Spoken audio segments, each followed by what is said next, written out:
Don't fucking doubt it. Jump into it like we've been sitting here laughing and giggling all day. Yeah.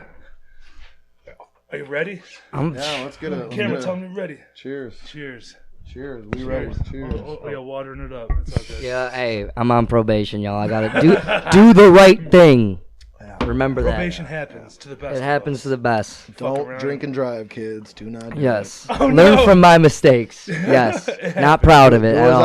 As we say, not as we do. Okay, That's right. My brother-in-law just the other day, I'm going to go ahead and put it out. It doesn't matter. He's a fucking crazy person. He was fucking drinking and driving all fucked up, and he fucking he may or may not have hit a car somewhere else, and Parked car? yeah, yeah, he made it to his house and ran in his house, and the cops were there and just Oh, yeah, minutes. they knew. Oh, He yeah. never answered the door or anything. Like, they kept the car and shit for now. They're like, oh, you gotta come down and we gotta talk about this. Yep. Get your car back. He's Yup. like, I ain't going nowhere. Fuck you. And At Yup. least he hit a parked car. He hit a parked boat. So. Yeah, bro. Bro, it was a boat. And dude, this wasn't even That the time wasn't I got even my the time DUI, man. That's what I'm saying. don't have to go into it if you Hey, don't shoot. want to. Hey, I learned from my many mistakes. It won't happen again, It bro. happens. I got myself in some big trouble, bro. That's all. But we out of it. We out the Hey, we out the that- mud now. Hey, And if everybody's that boat safe shouldn't now- have been on the road. Right, like bro. that. yeah, fuck that Man. boat. Fuck a boat. If you have a boat, fuck you. How about that? For real. I'll run your shit over. And it was the most expensive boat you could really hit. It was a sport. It was not.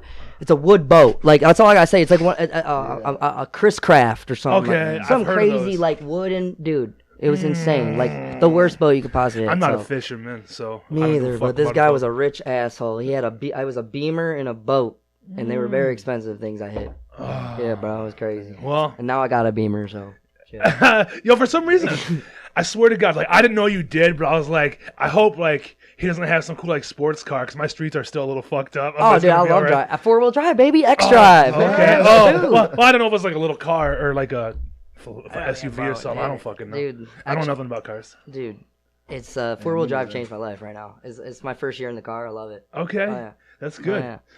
So obviously we're doing a podcast and fucking hanging out with you guys. We're talking about it for a while now. I'm glad it's finally happening. Give some people some shit to listen to just before the 10 for 10 show. Yeah, I'll put this up probably Thursday or Friday. So get people pumped for fucking coming out to that. Hell yeah. That's gonna be a sick ass Dude, Super stoked for fucking that thing. shit. Yeah, dude. So many people reached out and were like, I'm coming out. Like, it's going to be a fucking good start of the year. And I'm like, couldn't agree more, man. Yeah. It's just going to be so dope. Yo, And it's a cool throwback to, the 10 for 10 tour back in the day. What was that, 2009 maybe, that tour, I think? yeah.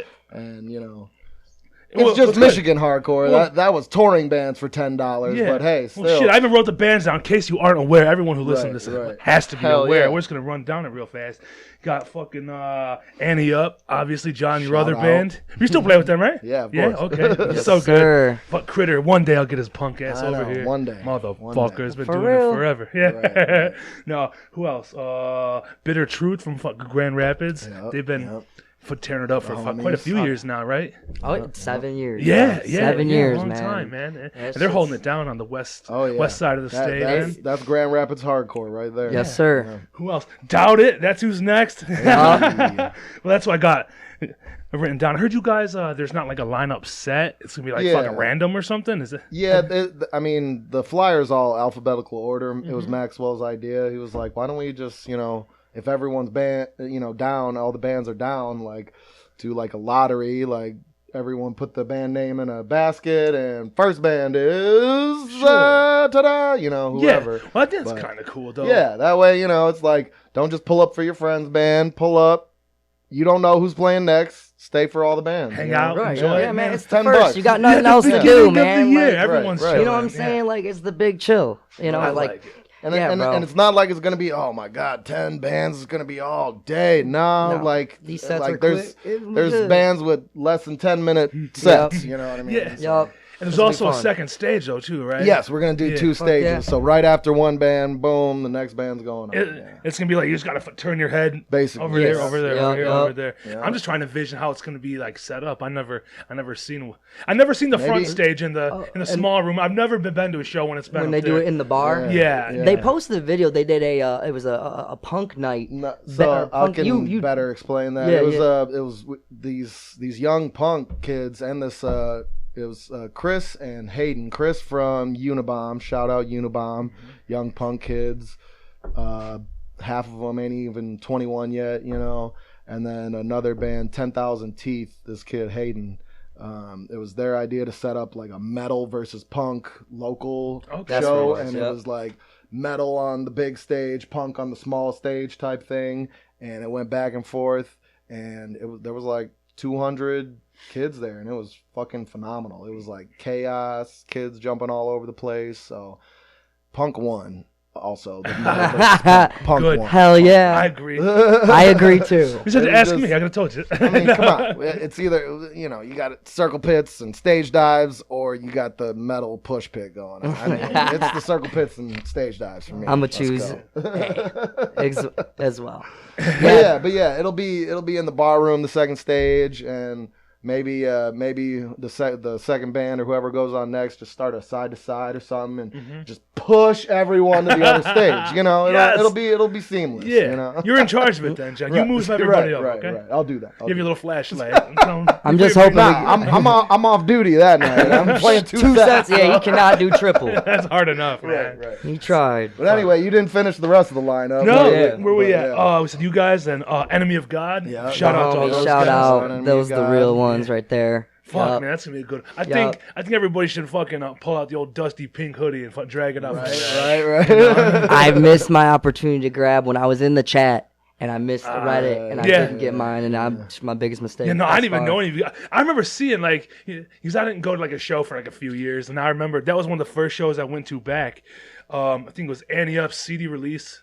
Album release. The time show. When they put out the fucking pink hoodies for Enemy of God, I was like, what's fucking sea of pink hoodies? Everyone's smashing people. I was like, this is fucking beautiful. I love it. I loved it. It was so sick. I was mad. I was sitting there I was like, Barella, please, can you print me one off of one? I missed the message. You know.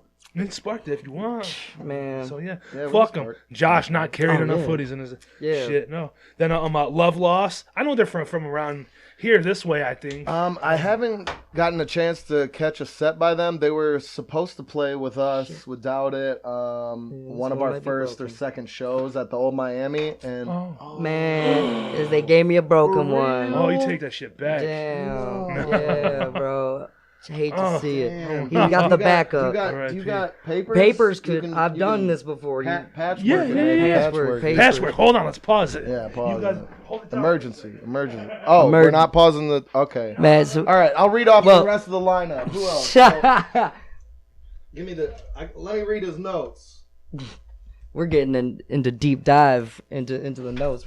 So Adrian from Doubted, what was? No, I don't even know what we got here. Yeah, the rest of the lineup after Love Loss. What I was gonna say is, Love Loss was gonna play that Old Miami show, but then had to drop. I forget why. So that's right. Yep. But shout out to them. Then we got Sawchuck.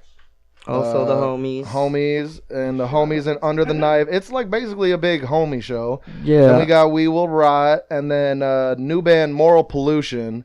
They are Fight It Out. Yeah, members of Fight It Out and True Love. Yeah. And then shout out to Joe. A lot of guys from Saginaw and whatnot. And is that it?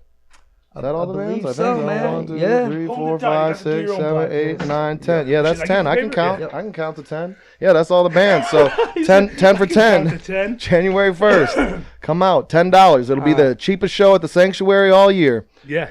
Literally all year. Probably one of the best local shows too, man. It will be the best local show. People coming from all over are bringing their it's bands who normally don't play together, so hopefully they'll bring their crowds, and everybody will. Right. There's a little bit of every kind of sub, hardcore adjacent type band playing too. You know. Yeah, we got Beatdown. We got we got some metalcore. We got some in your face. Yeah, fast punk shit. Man. So got it all. Man. No excuse. End of the story. What about for real. If I know you're into hardcore, there'll be something you like for sure. And the only thing, remember last year's fucking Never Ending Games album release was on New Year's Day too. That's right. And it snowed like a motherfucker. Yep. It's supposed to be 50 degrees January 1st. So there really is no excuse. Yeah, there was a good show. It was a good turnout, but for sure it would have been better if it wasn't a fucking snowstorm. Right. But also that's Michigan, come out if it's a snowstorm anyway, you cowards. Yeah, I think the fucking first time driving. I know, like the other day, everyone was fucking tripping. Hell yeah. Everyone was all nervous and shit on like Thursday when it snowed like 3.5 inches. It's like, grow up, dude. I'm a truck 3 driver. inches? Like, come on. That ain't shit for Michigan. Yeah. I mean, I'm in a fucking 18-wheeler. I had to wake up when the shit was like first coming down, like 3:30 in the morning. Like it was real crazy. And I just go get in my fucking truck, dude. Like I'm fucking driving on ice. Like Right. yeah. The only good thing is that like there's not a lot of people around for like the first few hours I'm at work, but it's scary, dude. That just reminded me of the what was that TV show?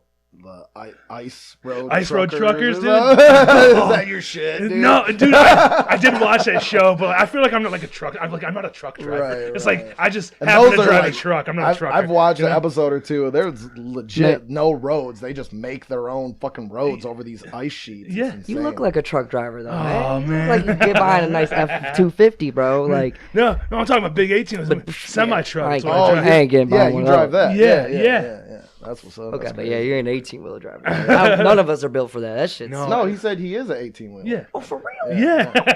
I'm already... Jeeters, man. Don't Like, stop. Random question. Do you dip? I feel like all 18-wheeler drivers have to dip. No, I used to smoke cigarettes. All right. No, but I stopped going on, I think, fucking 3 or 4 years in February. Well, I'm congrats, not man. sure. I just quit the There you cigarettes go. and now I'm on the breeze. Which, speaking of, I didn't grab my breeze. Oh, shit. You know, hey, nephew... Wait, nephew, maybe don't got you. Oh, It's in my jacket. It's I'll in my grab it. jacket, I'll too. grab it Hey, You man, can grab it fight the anytime. addiction. We're going to fight it right Fight now the on this addiction. Yes, sit here. podcast Fight- right now. fight the Think about it. addiction. After with that I- joint's that's gone, you're gonna one. be crying That for a addiction puff is off the one. thing. You're like, I need my jewel. I need my Yup. jewel. I did bro, tell myself, I don't I'm know. done. It's not You working. might need It's to. barely, yeah. You could try, but you got to hold it at the thing to keep it intact, kind of. Fucking stoners trying to figure it out. That's tasty though. Oh, yeah. Is there something fruity Yeah, to there's, that? yeah, they flavor, Okay, bro. Let me okay. get you the sponsorship real quick. Yeah. So, we're off the Jeter XL infused liquid diamonds, bro. Oh, that shit. means they're taking top tier Zaza, spraying it with more wax. So they're coating this weed with wax, and then they wrap it in keef, and it's just absolutely absurd. It tastes so fucking good. It's amazing. Yeah, and it's like this is like flavored watermelon Skittles, bro. Watermelon Yo, it Skittles. definitely tastes like watermelon. I was gonna say Skittles too. It tastes like Bubblicious. Yo, dude, they have a bubblegum flavor. It's a watermelon insane. Bubblicious. Dude. Yeah, right. I fucking hate gum. Yo, that's good. You know, weed has never gotten like boring to me. Like I'm always excited. I get like a good. dude. I'm like, hell, you got me a good strain. So I look forward to. Absolutely. Since I was like 14, probably 14, 15, 16.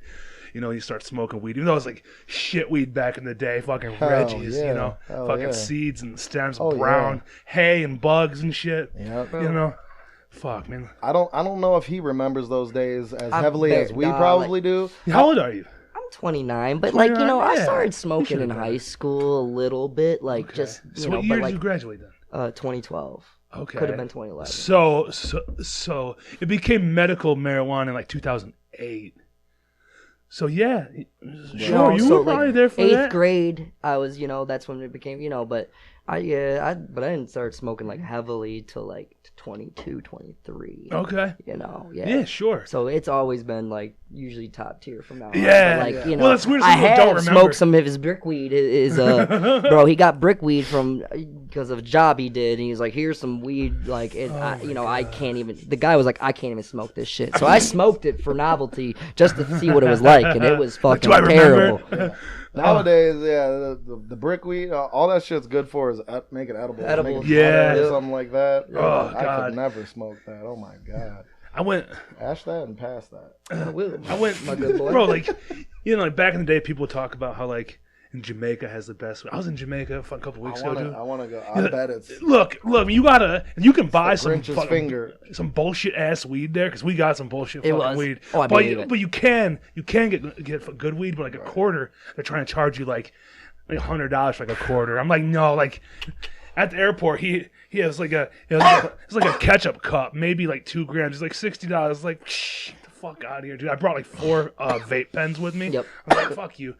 And it's like, I'm good for now. It's like obviously they get away with that because of tourist prices. Yeah, some people just fucking throwing money like I'll buy that. Right. But it's crazy how you could still get away with that though, with how oversaturated weed is now. Right. Like it's rude. There's so much weed. There's so many dispensaries. There's, you know what I mean? And it's like, it should be the best prices ever right now. You know what I mean? Yeah. Well, even in Jamaica, it's so abundant. Like their outdoor weed. Right. Like I got some shit. I was like, this was like fucking trash, but we bought it anyway just because I wanted to remember. It's like, same old flavor from back in the day, like the garbage weed. But then got some fucking good shit, and I was like, thank God, because I just don't want to smoke a fucking flavored vape all day. Right. Yeah, I heard some shit about Bob Marley. Like, obviously, all his sons are in weed brands and shit. Sure. So I guess Bob Marley, his favorite strand was called like goat something. Lamb's bread. He knows it, yeah. And the company was basically like, this weed is dog shit.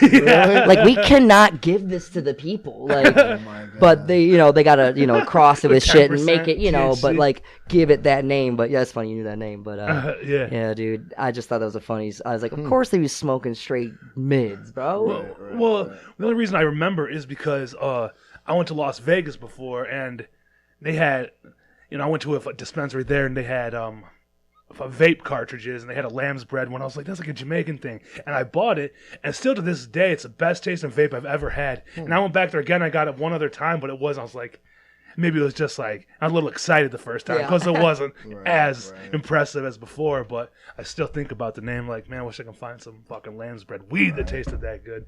Because it was like, some funky shit. Oh yeah. Shit, what I write down, man? Getting all stoned now. I like that.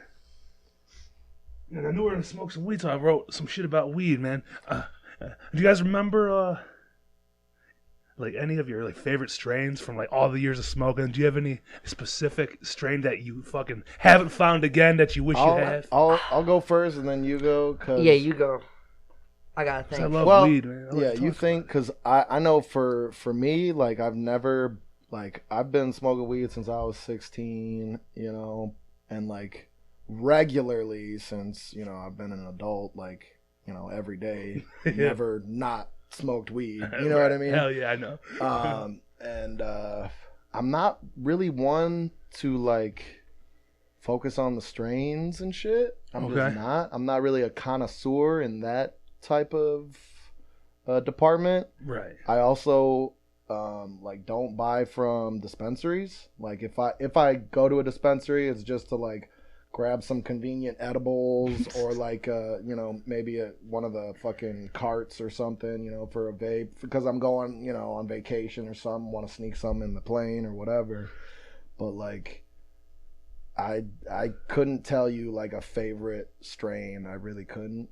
Just because I'm like, I asked my buddy, like, what do you got? Yeah. That's what you got. I'm buying it. You know what I mean? Yeah. so no, man. Yep. Especially when it's, fucking 80 or less than $100 ounces and shit like that. I'm with the homie hookup. I'm like, yeah, all right. Yeah, whatever it is, man. Cherry pie, fucking whatever, I don't know. Yeah. But, like, even, like, in terms of, like, indica versus sativa type shit, like definitely there's a difference. I can notice a difference or whatever, but like I don't know. If I'm just at home ripping the bong, like it don't matter what's in there. Hell yeah. You know what I mean? I'm just ripping that bong. Answer, yeah. It's a solid answer. answer. That's my answer.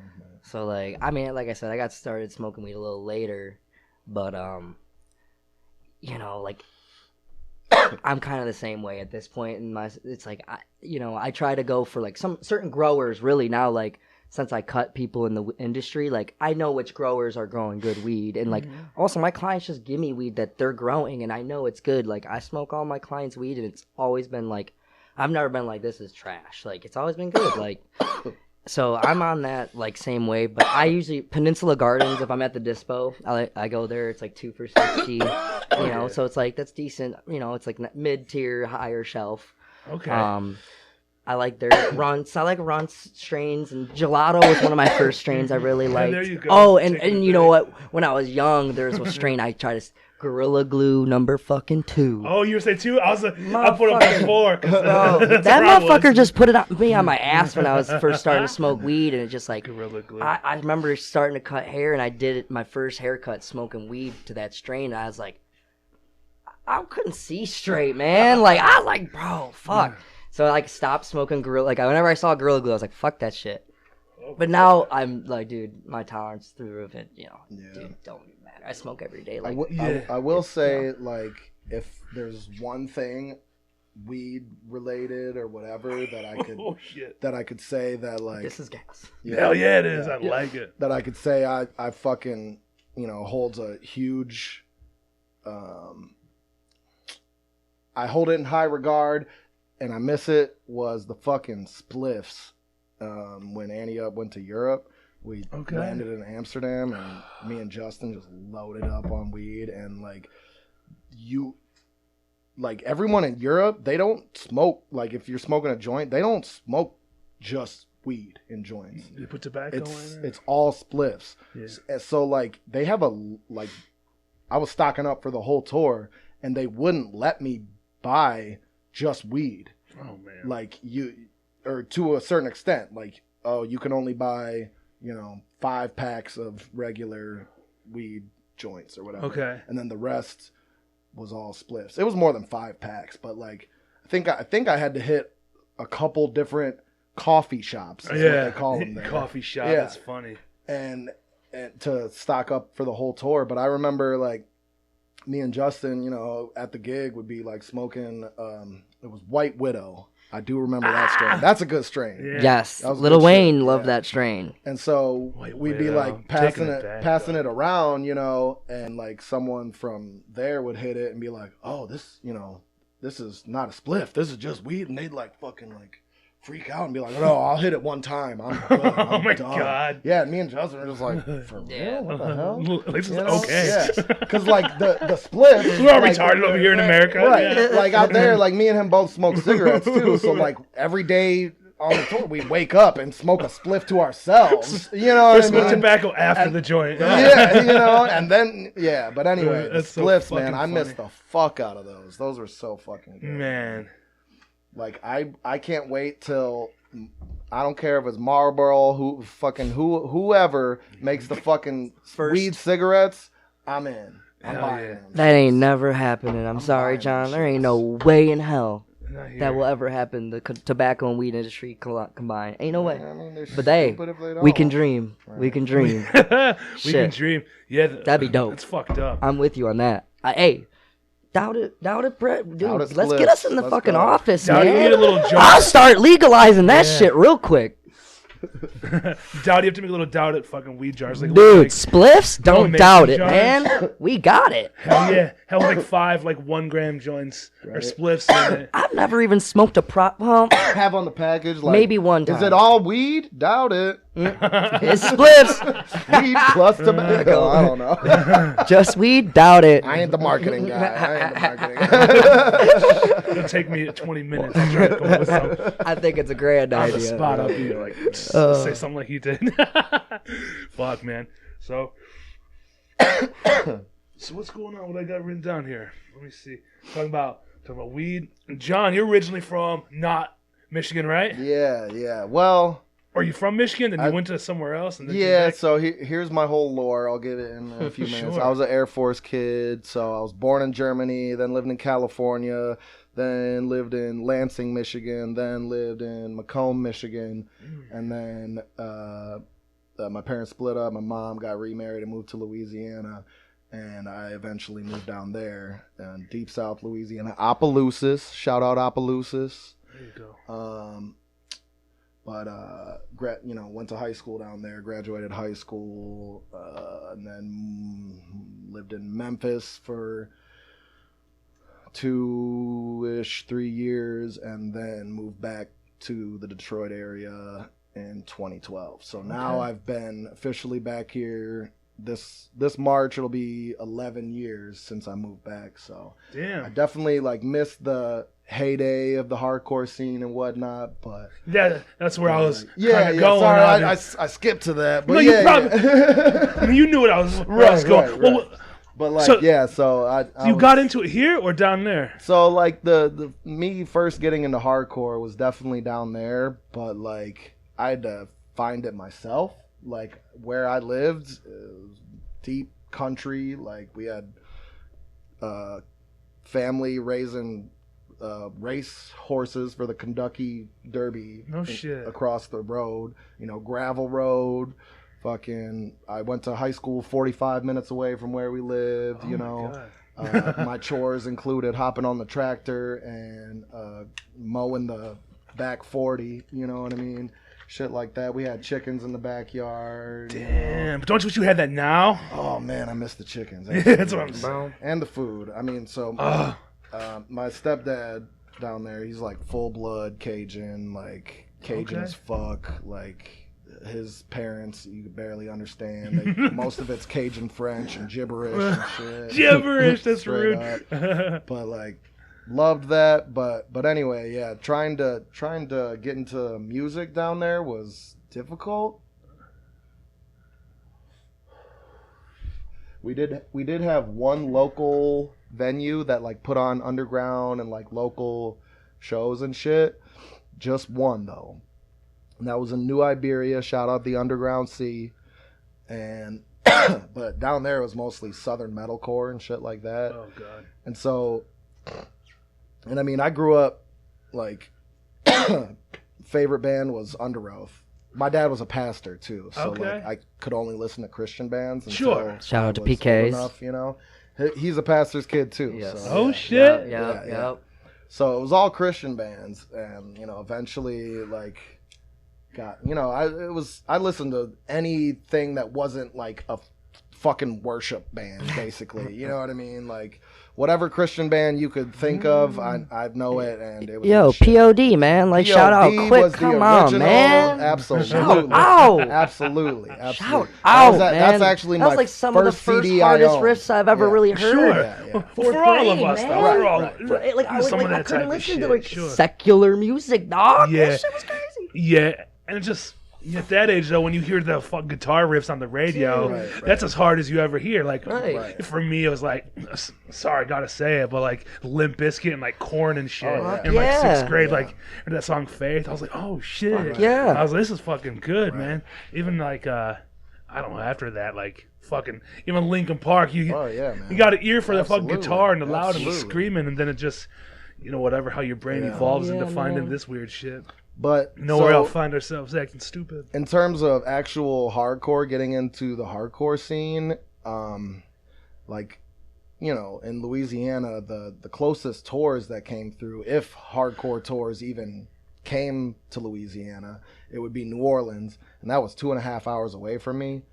And then the other one would be Houston. That's about the same distance, maybe 2-ish. Shit. Like, but yeah, so. There was no hardcore shows to go to like discover it, authentically until probably late 2008. I discovered fucking Have Heart and shit like that via Pure Volume, and like I think Comeback Kid was probably the first hardcore band I ever like heard and listened to, and that probably was in 2007 or 6 or whenever I think Wake the Dead was. I don't know, but I remember seeing the Victory Records compilation and hearing that, but like I didn't know what it was or what hardcore was. You know what I mean? I was just like, this band's cool. Yeah, Wake Up the Dead. I seen that music video. You know what I mean? But then dog. I remember that. But then there was a local band that started, and they were the first local hardcore band. They were called Change Today, and they were super like old ceremony worship a little bit, and like I guess I could compare it to they kind of sounded like Brace War. Okay. And so they like kind of blew up in the scene. Like everyone latched onto them because once you see that for the first time, it was just the authenticity of hardcore. You know what I mean? It was like, Absolutely. Oh shit, yeah, man, it steals the hearts and minds. These aren't just kids trying to rip off Maylene, because that's what the local scene that was down there, all southern metalcore shit. Yeah. So anyway, after that, it was like, oh shit, this is dope. Let me explore. Like I'd talk to those kids and like, what what bands do you like? Da da da. They'd tell me, and then I think I remember going to the 10 for 10 tour in New Orleans, and that was like my first big like awakening, I'd say, and seeing all those bands, seeing Terror for the first time and shit, you know. And then it was just it was over for me. I was deep in it from that point on, you know what I mean? Mm-hmm. And yeah. That's about it. Like I said, I had to find it for myself, like, you know what I mean? But yeah, that's fucking crazy, man. But yeah, that's how I got into hardcore, through Louisiana and shit. But then eventually, yeah, moved up here and whatnot, and didn't really start. I was in a hardcore band down there. We were a Christian hardcore band called Listen Here. Really bad, really bad. Really Listen bad. here, boy. And I was in a couple metalcore bands down there, but that was my first hardcore band, and then wasn't in another band like adjacent or similar till after I moved up here with Backswing, which we don't really have to get into that. But. All right. There we go. No, that's I don't bad know. memories now, but shit. Anyway. That was that story. That's I feel like I can rant too long sometimes. It's all good. Feel free to cut me You're off. to rant, man. Let it out. Let it out. You gave your backstory, bro. Everyone He wants asked. to let it He out. asked your. Yeah, bro.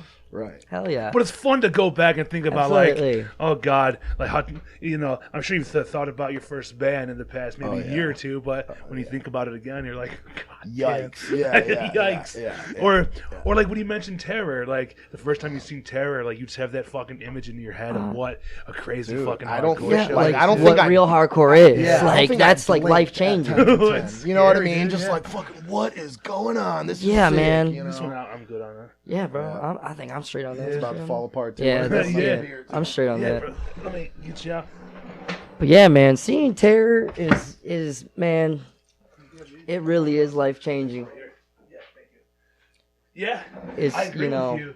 When's the first time you seen them? Do you remember the first time you seen Terror? Oh man, I'm sure it was a long time ago, but yeah. Oh man. I know my favorite time is when they played the Majestic Cafe, the small cafe, oh shit, I never seen them down and it there. was so fucking sick. Yeah. I Was forget that like what down year. by the bars? They were Yeah, talking about? yeah. Like, Now that it's front room? now it's remodeled and shit. Okay. But yeah, dude, Oh yeah. But they now it's played just down there, the front of the Majestic. Yeah. Yeah. But What the fuck?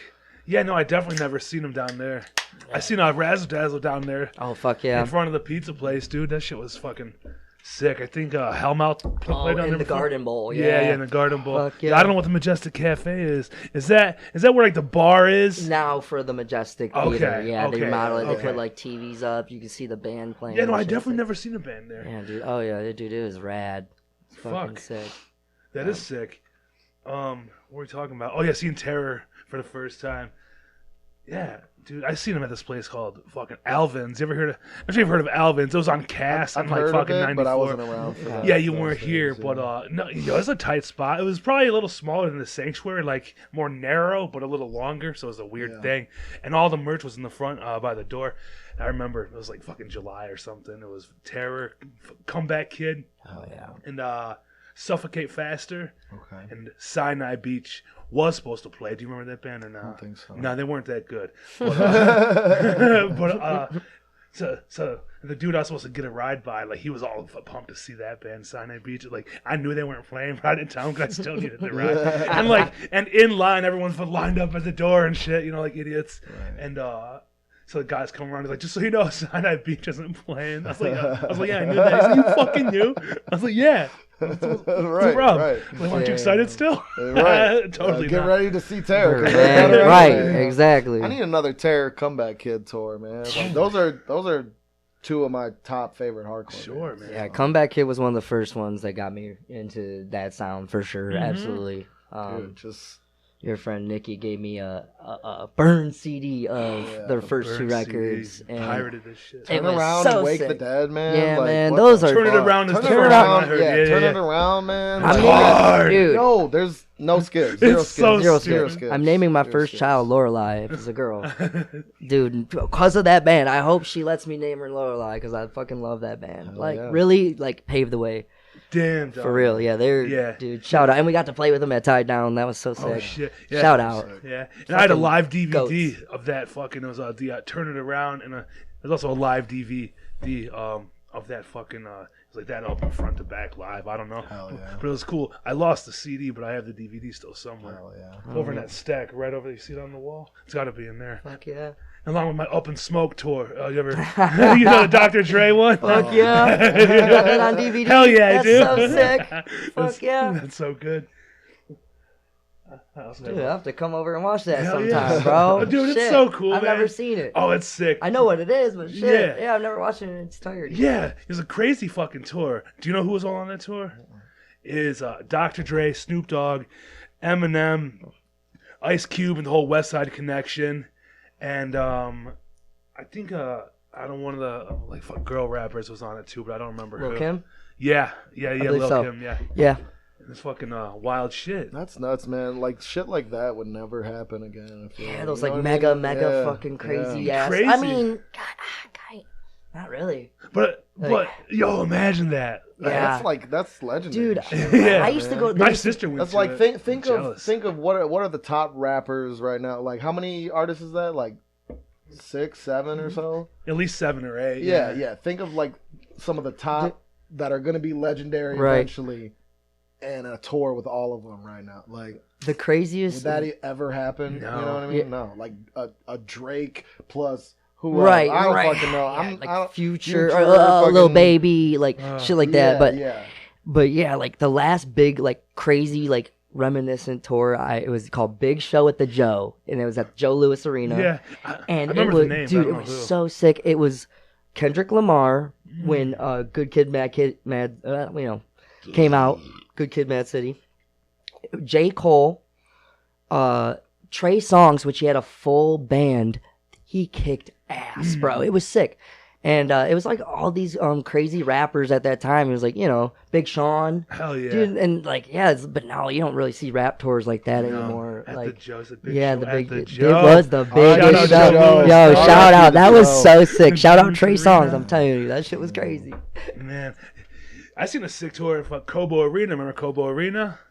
I've never seen a show at Kobo. I'm a young cat. I mean, besides the auto show. yeah. Oh, yeah. Hey, you Macan, my weeb ass goes in there, dog. No, but it was T.I. and Young Jeezy. And I forgot who else on the tour. All of his USDA people. I have that on record, but on vinyl, dog. Other- I love that. Yeah, and remember that Young LA? I forgot what song. He had like one song. Yeah, I forgot what it was. Put on, or not Put On. It's Jeezy. Young LA. What I know it. It's Yeah. on the tip of my tongue. I'll think of it halfway through this podcast. Whatever. Yeah. But I was like, oh shit, that guy's on it. But it was such a cool tour because they put on it's a whole production. They got 50 goons on stage with 3-gallon fucking things of Grey Goose. Big ass stupid bottle. It's so ignorant, but it just feels like you're like I'm at a Young Jeezy show, just smoking weed, just looking at loud as fuck. Dude, Right. Jeezy's top in my. He's like Hell top yeah. 20 in mine, dude. He's so sick. Yeah. I'm a big hip hop guy. Like For that's sure. that was my first like ever like listening to music outside of. That was my first secular. Like I said, I grew up in the church, so like Yeah. that was my first secular. Like I got into hip hop, and Okay. so like I just dove deep into that, and then like more got into rock music with my brother. He showed me Metallica, and that changed everything. Okay. We can go down that road, but everyone knows Metallica will change your life. So, but yeah, so that's why I can talk hip hop and shit all day. Sure. So it's Metallica dope. was definitely the reason I started wanting to play music for sure.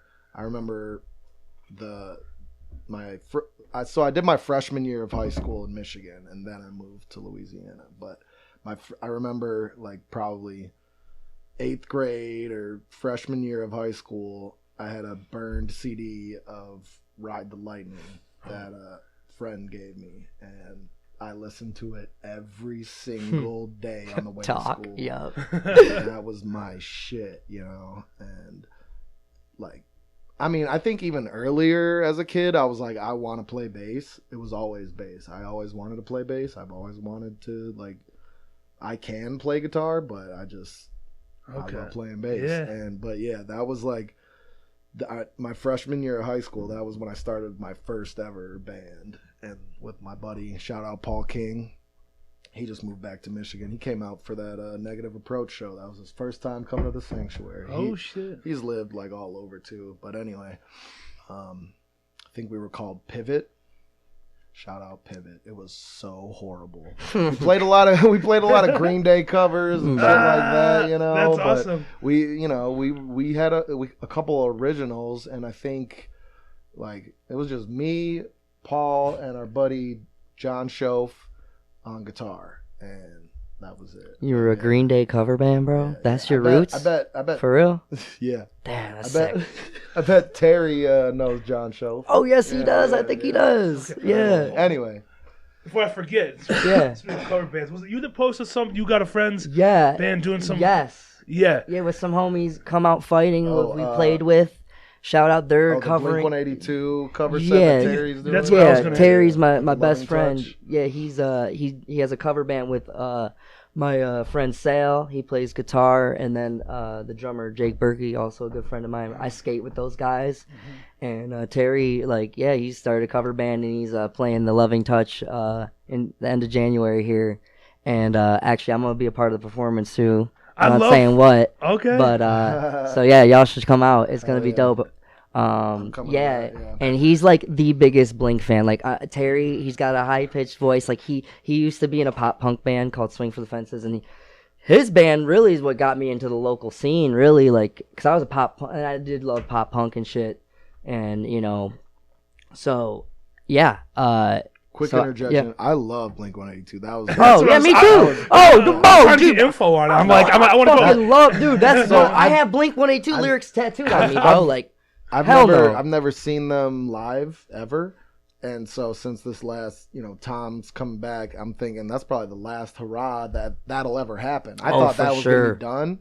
And I didn't really care to see them with Alkaline Trio dude, Matt Skiba. Skiba, go fuck yourself. No. I'm kidding. I like Alkaline Trio sweet. Alkaline Trio sweet. But you ain't Blink-182. Hit the road. Yeah. Yeah. But like I said, Pastor's Kid, Blink-182, Take Off Your Pants and Jacket. I used to have that burn CD, hid it under my bed. So good. Felt so guilty about all the cuss words in it. Shit like that as a kid, for sure. Oh yeah, religious guilt, baby. What was I gonna say? Oh yeah, can't wait. Fucking Turnstile playing with Blink-182. I got my tickets. Hardcore playing with I'm there. Yeah. But anyway, keep going. My bad. So my buddy Terry, he kicked a cover band what are the together. Other bands covering? No Doubt and the Offspring. Doubt and something I thought else. AFI. AFI and the Offspring. No Vision's doing No AFI. Vision. Yes, right? yeah. Shout out to No Vision. Those are the homies. Cool ass cover show, dude. Oh yeah, it's so gonna be cool. kick ass. He's expecting it to sell out, dude. No shit. Yeah, For real? For real. Yeah, man, it's gonna sell out because Terry really knows cool. everyone. He's a local barber. Like he's a well-connected man, So yeah, get your tickets, bro. That shit's gonna pop off. Sounds cool. I'm into dude, that. Blink rocks, and he's playing all the the classics. And dude, his voice, like I said, he was in a like an NFG worship type band. Damn. And they were sick. Swing for the Fences. I used to go to all his shows, and that's how I would see Wild at Heart, and that's the first local Detroit hardcore band I've ever seen. I'm into it. And they were, Wild at Heart, and they were dudes from my high school.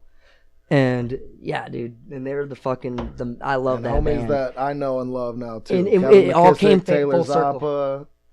Okay. It's crazy. Good. Hey, man. Well, you fucking heard it. Go see a sick ass cover show. If anyone listens. Yes. What was I gonna ask you? Oh yeah, about fucking food in Louisiana. I had alligator tail before. Did you get? Yeah. Oh, I've eaten lots of alligator. Plenty of that. For sure. Man. Oh man, I had it out of a food truck. It's probably some northernized fucking alligator tail, but it was good. It had where was that at? Yeah. What? It was that there's a food truck rally that was on Belle Isle 2 years ago, Okay. and there was 150 food here in trucks. Detroit, you got it? Yeah. Well, it said it was Okay. Cajun food and they had All alligator. right. I was like, where do you get an alligator up here? And it's not that They fresh. probably freeze dry ship it's it up probably- here. Yeah, That's not the frozen. same. But I want it fresh. It's Fresh. not. I want a fresh. It's not Like you want a like- fresh lobster tail, I can. frozen. He knows I can go in. Yeah, on this. I yeah, can he go can in go. on Okay. this, so. Well, how can I get some alligator? I know you can order online. You're striking the right chord with my man. Yeah. So I mean, Start fucking mumbling here. Right, I'm all excited. right.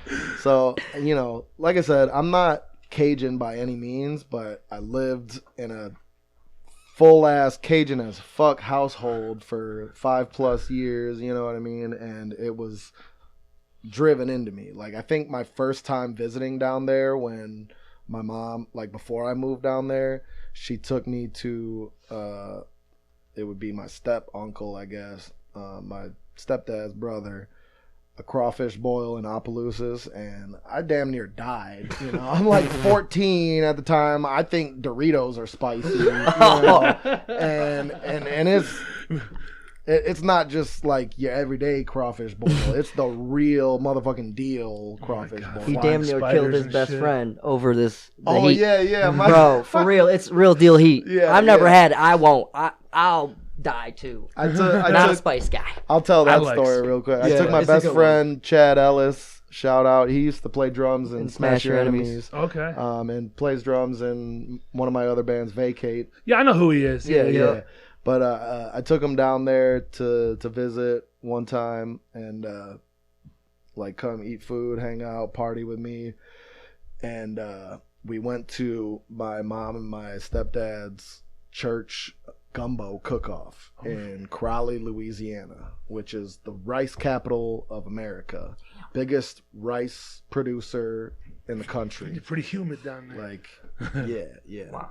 Nothing, and when you hear rice field down there, like there's rice season where they're growing rice in these fields, in these ponds. And then once it's harvested, they are now crawfish ponds. They will, like, I don't know how you harvest crawfish, but like you basically with that pond, it's just they're natural to that area. They're abundant.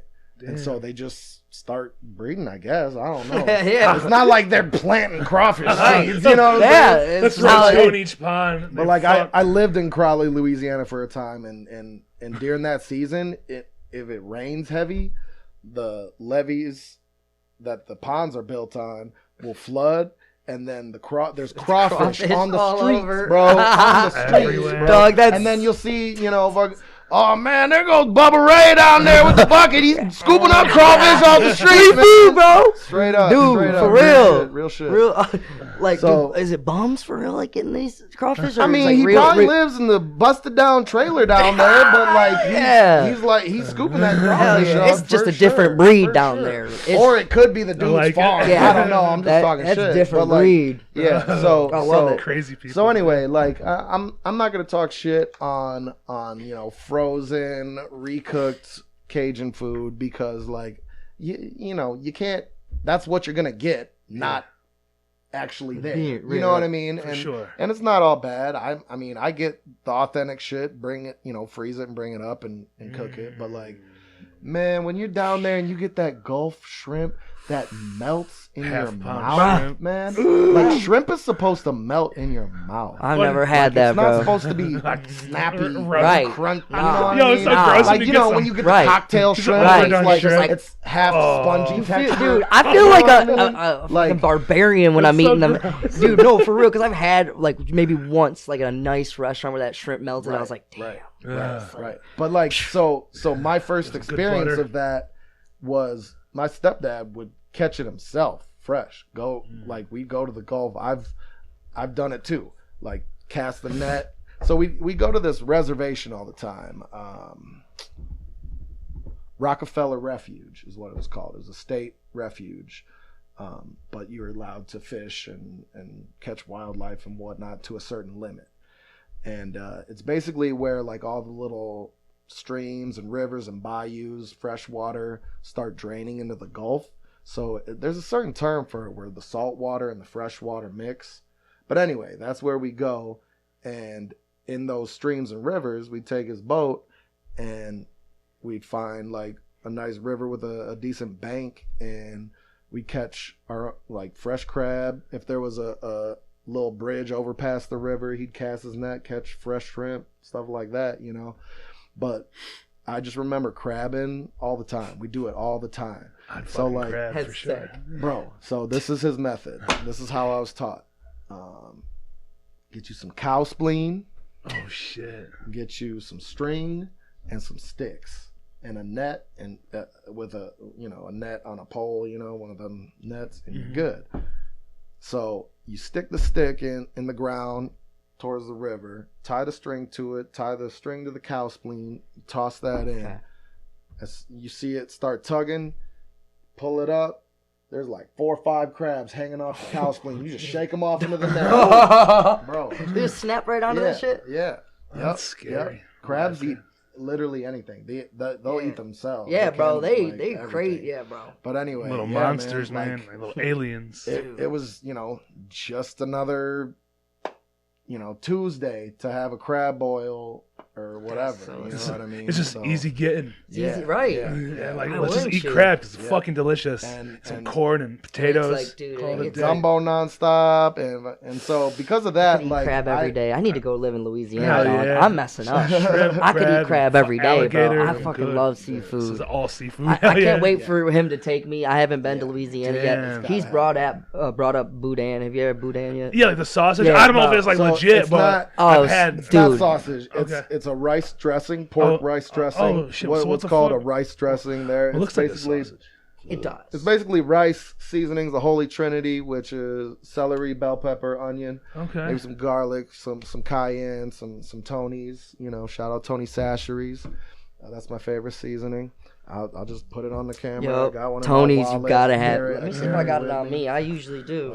Tony Sometimes I Sacheries. do. I don't. Oh, is that just a I'm little? working. You can have one. Oh, for when you go somewhere. It's made. It's made. Oh in, yeah. It's made in Opelousas. whenever They your got it shit's at bland- Meyer now and shit.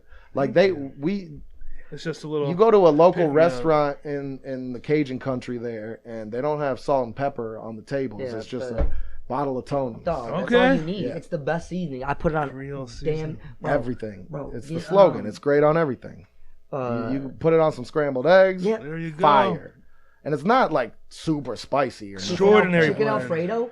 You throw that shit on yeah, there. There man. you It's go. so good on Cajun pasta. chicken Alfredo, bro. It's the for fucking real, best, for dog. real, for real. John changed my real. life when he put Tony's. Yeah. I get the Thank you. bulk big boy every single. Absolutely. Dude, my roommate puts on. He's like, damn, this shit. I'm Yeah. like, yeah, dog. They You sell don't- it at stores, right? Yeah, Like regular stores? Kroger, Yeah. anywhere, bro. Yeah, It's yeah. huge Shit. now. It's Yeah, huge. it's worldwide, bro. Shout out to I got that other Tony's, shit. right from your hometown, right? Something Opelousas. Bay. Opelousas. Or something Bay. Bay. Old Bay. Yeah, Old Bay. Old Bay. I never that, really felt like- that's a New England crab boil. Oh, is it? Okay. Seasoning. I don't know. Okay. That's like what the East Coast uses Okay. for their I'll fuck with seafood it. boils. It's still good. But yeah, Louisiana. What does Jody use? Jody. Shout out Jody. That's my Shout out stepdad. Jody. I don't know what that is. That's my stepdad. Okay. Jody. Jody Guidry. There you go. And then my stepbrother. So juniors down there that's where the name Bubba comes from. Instead of like call it. So my stepbrother is Jody Jr. Okay. But he's Bubba. Bubba. You know what I mean? So I lived that real deal Yeah, country Bubba, ass for real. life. My name was I had, Bubba. Hey, when I was a Bubba. fucking Dude. kid, That's crazy. Bubba will wake me up fucking 10 a.m. on a Saturday. Hey, bro, come on. I got the 410. Let's go out back. Shoot some pigeons and squirrels. And we would do that. And we did that. That's so. for dinner, baby. That's hype. Oh, yeah. See, this is how I go with the stories. I already didn't finish the story with Chad. We went to this gumbo cook-off in Crowley, Louisiana. At the church. At the church. So it was all different types of gumbo, all different people's gumbo. My stepdad Jody made a what was it? Squirrel, dove. Dove? Who eats dove? I think duck. I think it was squirrel. Oh no, it was rabbit. It was squirrel, rabbit, dove, gumbo. That dove's throwing me off, bro. It was good as fuck. That's like a It was good pigeon. as fuck. But when it's all mixed foie together, you gras. can't tell what's what. It's all gamey, right? Yeah, it was gamey, but it was good as fuck. bet. But anyway, we ate all kinds of different kinds of gumbo like that. His was the wild and crazy one, Yeah. but Fucked around. still good. But anyway, then Chad damn near died. I think he caught a stomach ulcer because Oh, he wasn't used to the spice down Yeah, there. sure. And bro, Oh, my he was in God. bed for 2 days. Like, yeah. It wasn't food poisoning because I ate everything he ate, and it was just a stomach ulcer or something. But Just that. that food Just will that do that to you suburban down there. sensitivity. Yeah, I cannot do that. I cannot do that shit. Nope. But yeah. Anyway. Yeah. We're talking about food. Cajun food. But Cajun food. Because of that, experiencing that changed my life. Like now I try and emulate and cook it as well. And I mean, a lot of people tell me I cook a damn good gumbo. It's fucking fire. Bro, and you put the coleslaw, or not, you put the potato salad in the fucking... That's a specific regional... It's Raleigh, Louisiana and it's thing. good as fuck. Oh my god! Especially his potato salad. Also, you make it yourself. Then. Yeah. It's smooth. You put the the rice, the gumbo, chicken sausage gumbo, and a scoop of potato salad on top. It's fire, bro. I'm so excited, so good, bro. That sounds so good. You're gonna have some of these days, bro. We'll get you out. We'll get you out to the gumbo cook-off, bro. We're gonna have a Doubt It gumbo cook-off one of these days. I'll bring some fucking. Mark my words, man. Brisket and fucking pork shoulder. Dog. But yeah, smoke some food. The other thing he was talking about, boudin. That was boudin. That's my favorite food. But it looks like mine. sausage, all right? So like I said, it's like rice and dressing. Rice dressing. It's a like ground pork. Yeah. With the seasonings and the rice packed into sausage casing. Yeah. Yeah. And so like down there, you just go to your local gas station and they got it sitting there. Like it's usually steamed or boiled. And you kind of just like squeeze it out of the casing, and it looks real gross and nasty. It's good as fuck. But like squeeze it out. Yeah, dude. Like a Go-Gurt. Some people eat it. Some people snap it. I mean, but like I do both. The casing's a little chewy. It's not like if you. When I bring it up frozen from the south, and so. I like to like either air fry it or grill it, and then the casing's snappy. It's good. Whatever is good. Oh my god! But then they got these pepper jack stuffed boudin balls though. Off the chain. So boudin balls, that was like my after school snack down there. Like school's over, me and my homie hops in my truck. We leave school, go to his house down the street, stop at the gas station, get boudin balls. And then go on MySpace. You know what I mean? Like that was my daily routine. MySpace, what up? Yeah. But anyway, yeah. Cajun food. Don't put tomatoes in your gumbo, folks. I back that up. That's 100%. That's Creole. I back that. There's a difference. I back that up. New Orleans puts tomatoes in their gumbo. Yeah. I like tomato sauce and shit, but I don't like a. No. Yeah. I don't like big chunks of tomato. Yeah, no, I don't like hot tomatoes. Tomatoes are fine in like a cold tomato, I'm cool with that. Like, not a hot tomato. Just tomatoes shouldn't go in gumbo. That's all. That's number one rule. That's the last thing I have to say about that. Number one rule: tomatoes don't go in gumbo. Thank you very much. Thank you very much. You heard it. Yeah. So, back to this, because it's kind of like how do two pastors' kids end up in the same fucking band? I know, right? Each other. That's like not that many.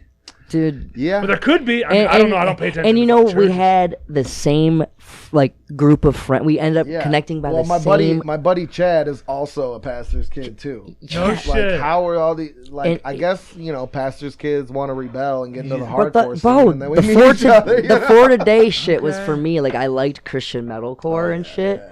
And then it obviously I got my own thing and I broke off. Whatever. And so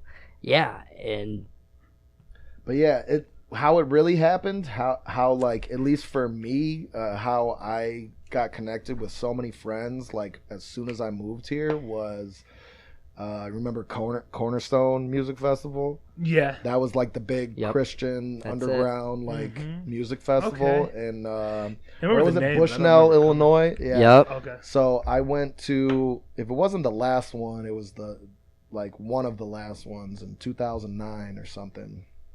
And our buddy Kevin McKissick, Wild at Heart, right? And, I believe Wild at Heart, his Christian hardcore band from the Detroit area, played it, and so we just hit it off. We started kicking it. We were knew some of the same people somehow, but anyway, it just we somehow became friends at Cornerstone, and then would keep in contact with each other and shit like that. But then it came around to I was moving up here, and I'm like, hey yo dude, I'm fucking moving up here, let's start a band when I move here, you know what I mean? And the same year I moved here, he moved to Grand Rapids. Oh, damn. But before he left, he introduced me to like all of his friends. And it was Me just, being one. There you are. It was just like from there, it all just like I kind of know- like stepped into his place Sure. in his friend group. Hell Kind Yeah, Yeah, dude, that's cool, he integrated man. well. Yeah, you And then found so- your little hole and you fucking got in where you fit in. And the first person I started like jamming with and like really became my absolute best friend now, Kevin Chen, who at the time was playing guitar in Annie Up. And so through him, I met all the Annie Up dudes, you know. First time ever playing CeeLo was at Crawdad's house. Shout out Crawdad, R.I.P. Crawdad. Yes, sir. And I think I had beginner's luck, won a shit ton of money, and was really scared because I didn't know all these guys. You know, it was a drunk party in Port Huron. Everybody had their pieces on them. Yo, the and Port shit. Huron days were absolutely wild. I think Matt Cain was waving a gun around. I don't know. You know what I Sounds about right for them. Yup. mean? Right. Yo, I remember first meeting those fucking guys like Critter and fucking Matt and all those guys, man. It was at a CDC show here in Lincoln Park at this little Hell fucking yeah. bar, Floyd's Bar. It's like right over on like Fort and Southfield. It's right up the street. Fucking it's a mile away from my house. And I was like 18 at the time, so I was able to just fucking walk up there. Right. And that's the first time I ever met them because it was like, they were like 30 people there at the most. But nobody knows Yeah. who fucking CDC is, you know, in 2004. Yeah. Or 5. I don't even know what year it was. But just like, because we were all like going off and I didn't really know anybody at shows. Like, I had just kind of found out like this part of hardcore. I knew who like Terror was and, you know, like Unearth and shit, like thinking that's hardcore. Right. And I went to that show and The Alliance played and fuck All yeah. My Blood. And I was like, this is a fucking sick ass show.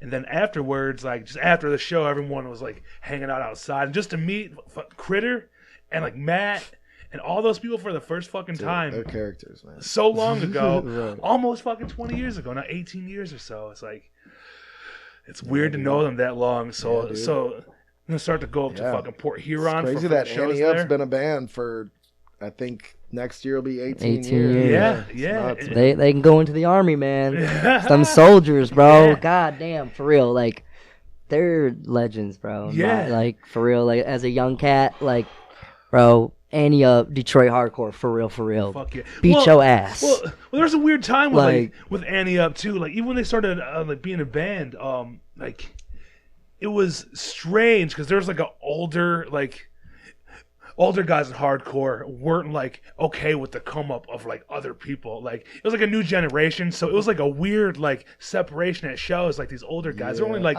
3, 4, 5 years older than us. right. They're not that much fucking older than us, but Right, they're like. right. We still run shit around Right, here. right. Like, but you don't. I've heard about those times, and that was also a whole lot of crew shit going on, and we Yeah. don't have to get into No, all of those no. politics and whatnot. But like, it's different now. But Yeah. I could see back then, like, it wasn't the most welcoming place in fuck Detroit no. hardcore. No, it wasn't. But it was. And I will say this now, like, I feel like we got the best Detroit hardcore scene out of all the eras that have happened going on right now. There's For so many sure. young kids coming out these days, like Mm-hmm. post-COVID, especially like working at the Sanctuary, seeing who comes out to like every Yeah, fucking dude. gig, you know what I mean? There's so many fucking young kids coming out and going hard. And they're gonna start bands, they're telling me. Yeah, like, dude, and they're like- like 19, bro. Shout out to Joey, bro. He comes out to Yeah, every gig. yeah. Like, he's the Joey, fucking brings all his Richie. friends. Richie, Yeah, he man. got in hushed, and that, Yeah. bro. They fucking brought him in like Baby Bird. Like, bro, if I was Right. 18 years, which is like I low key kind of like was somewhat that kind of happened to me, where all the Wild at Heart guys brought me under their wing, Mm-hmm. and I was in 8th grade, you know, and so Richie's, you know, still in high school, like. He gets adopted in the Hushed crew and gets to play fucking with them and shit, and like he's so all in. It's fucking dope to see his kids go off, yeah, and it's man. like, I mean, you ain't there's- kids, there's- man. These are fucking dudes that just Yeah, go right, fucking right. fun. It's like These you're, are- we're all in the same, like, bro. It's so cool, I'll, It's so man. sick. I'll say, you know, but like you were saying, the mindset that existed back then, like who are these new jacks, whatever. Like, I feel like either that's not around anymore, or at least I certainly will never feel that. It's way. definitely not. You know around, what I mean? dude. Like Never. I am so stoked when I see anybody who young wants to be a kids. tough guy will get dealt with. Right. You know, there's No, tougher people, but no one's trying to be fucking tough. Right. No one's fucking. Back then we got enforcers. We got enforcers. Right. You know, we absolutely do. Yeah. There's there's enough politicking enough. Yeah. But we politic ourselves. We ain't gonna. There's no enforcing some young kid trying to mosh for the first time, accidentally bumps into the wrong guy, and we're beating his ass. That shit don't happen at all anymore. Will never happen. No. You know what I mean? Like, yeah, that's good though. How you're talking about man. how you said we have the best era right now, which really I can believe that. fully agree. 100%. Like we just talked about, none of that stupid shit's happening. And if anybody, especially with some rumored comebacks that might happen too, man. Yeah, it's a whole fucking. Especially the shows are for sure a mixed crowd. A lot of older dudes coming around, bro. Because we got some shit going, man. All these bands are kicking ass, yeah, bro. Finally, like full circle again. Like, everybody is somehow like. They're like, I feel like I belong here. Like, you do, motherfucker. Show up. Like, what are you waiting for? What, do you got a job to go to? Shut the fuck up. Go to a hardcore show. And, like... have some fun. Remember? Don't you remember? It's like the Lost Boys. A lot of them are still here. It's like, I ain't left.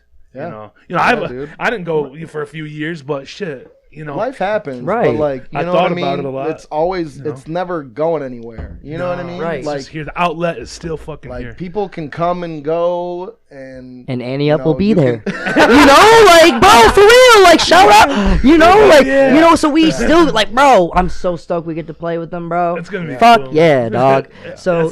Yeah, you know what I'm saying? Like that. Bro, what other scene can you say? We got a hardcore band holding it down for 18 years, bro.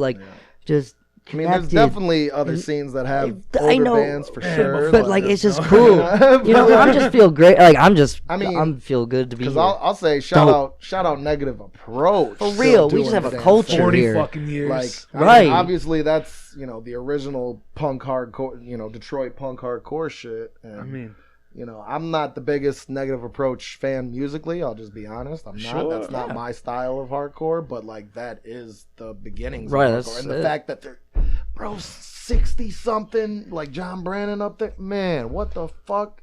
And they're so cool, man. And the older he gets, the meaner he gets on stage. It's crazy. It's like this guy's fucking. Just yelling at you. He's so scary and old. But there was never any drop off in his energy in the vocals or nothing. You know what I mean?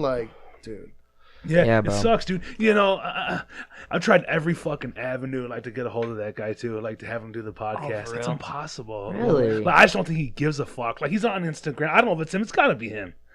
The band Instagram? No, him? It's John Brannon. Okay. And I see replies to other people and shit. I'll try something for you. Okay. There we go. I'll be in touch. That'd be cool. Not like I know John Brannon. I'm not.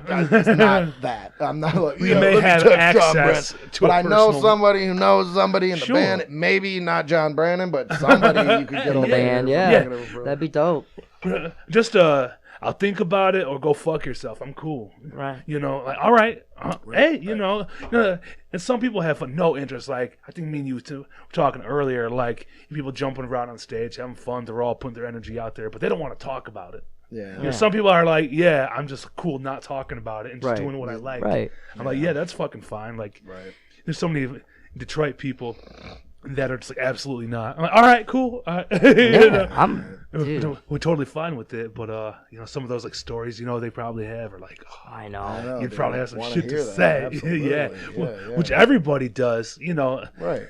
Nobody has no obligation to do it, but I feel like it'd be a lot cooler if you did. Absolutely. For real. Yeah. Absolutely. That's why you got to get Critter and Matt. Yeah, you got to get them down here, man. Yeah. Annie Up's been going through a lot.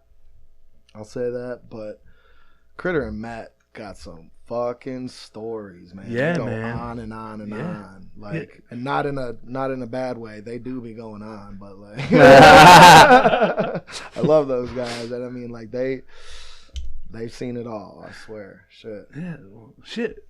What do you got? Any fucking any plans for your guys' band? We barely even talked about fucking Doubt It. Yeah, talking about having a good old time, but what do you guys got going on? you got like what, 5 or 6 songs out. You gotta have something new coming Yeah, sooner we than got, later. we got at least 2 singles that we're pretty much done with, that we just need mixed and mastered, that we're gonna be releasing over the new year, like maybe next month, maybe February. Yeah, end of February. My guess would be the first single for sure. Yeah. We don't have anything as of shows booked besides the first. There might be something else in January, but we still don't. Yeah, we still can't say it's much. Not announced yet. Yep. But after that, we just plan on trying to get out of state more. You know, like we haven't. You know, besides playing at the OT Ottawa Tavern, Toledo, one time, like that's the only place we played out of state. So, you know, we've pretty much played every venue and every type of show we could hop on. You know, we played Detroit enough. You know, you guys like, make your fucking rounds for sure. Yeah, for sure. You know, yeah, so we want to get out there, and so the plan is we're still working on it, but us and Bitter Truth doing a little weekend run, probably hit Chicago or you know somewhere. We're just gonna like the plan for 2023 is make our rounds in the Midwest region, out of state, you know, out of state, as best we can, you know. We're not trying to book no fucking full U.S. tour or nothing like that, bro. Like, can't afford that. Right, need to keep making money at gas home. Gas is real high. You know, we are still an independent. Right, we're all DIY right now. You know, we all got lives and shit. You know how it goes. But so it's like. Yeah, we definitely want to try and get out more. We'll take an opportunity when it comes. If you know, if something comes for the summer or whatever. But yeah, we just we want to do some traveling. Fire that boy up. But we plan on hitting probably PA, Ohio some more. We definitely got to go down to Kentucky or something. So we'll see. Like we'll see what happens. We've been reaching out. So we've been getting a lot of love since our release. You know, and I mean, the lore on that is like so we put out our EP June, like the day or two before Tied Down. Yeah, it was it was midnight of Tied Down. So shit, it was like Friday. Yeah, we're like, all right, we got hooked up and hooked up and blessed to open this huge legendary Detroit hardcore fest, you know, that's gonna be a staple for years to come now. You know, shout out to Jimmy, man. Yeah, shout out Jimmy. Shout out Curtis. Yes. But and we just wanted something online so that, like, all right, we might be playing in front of hundreds of people that we might never see again, might not be around in the local scene. You know, we got to have something that you can go and listen to. Yeah, you know, we got one song. We're like, what? Oh, we had a single out. We had a single out. That's another secret. We had a single out. Yeah, that came out in like March or something. Because I was looking back on it today. Yep. But so we put that out, but like all those songs, we have been sitting on those for 2 years. Yeah, we wrote those before COVID, bro. No shit. Yeah, we were sitting on those. Yeah, dude, we held it together all through COVID. Yeah. We had faith that like we were like, this kicks ass, and we had such chemistry, bro. Like we had all of it written, but there's nothing we could do with it. You know what I mean? Put it out, and people forget. We're not gonna put it out comes back around. Before COVID, you know, during COVID. You know, we're like, we got to play some shows first. Right. You know what I mean? Yeah. So. Damn, I did not know that. Man. You've been sitting on those songs. Sitting on that shit. So. Yeah. So all y'all, we got Turnstile at home, folks. Right. We wrote that songs before were written before Glow On. For real. Before they released any singles. We're not full rip-offs of Turnstile. Look, dude, I'm not a big fucking Turnstile fan, to be honest. I wasn't either until Glow On, to be honest. Which is crazy. I've been to me, day one. I was like, there's some. I know they've been around a long time. The headspace I was in while Turnstile was coming up, I was listening to like only beat down hardcore. You know what I mean? So, and I can't stand beat down. This shit too soft. All you can do is two-step to it. Like, I need to hit somebody. You know what I mean? Like, can't hit nobody. I want to see someone get dropped. Right. No. You guys got some good energy though, man. I love fucking. Thanks, man. I love your guys' band. It's just something about it, like that, like opening guitar. Like, I can't explain the sound that. Chorus pedal. Oh, that's it, bro. I'm telling you, dude. Our second, it's our like, fucking it's secret some weird, weapon. like, it's like an 80s, like, Yeah.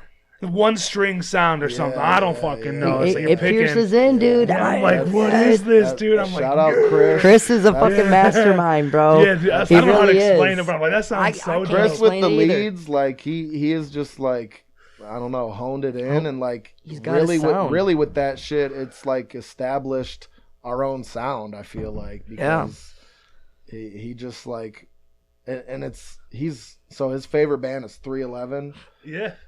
I've said It's it. beyond me. I don't know. I'm a not hits that- only the guy. biggest I'm trying to 311. dive in I for don't know, him. Yeah, like no disrespect, but like that's his favorite band. So maybe there's some, and I know Turnstile has 311. People have like linked Yep.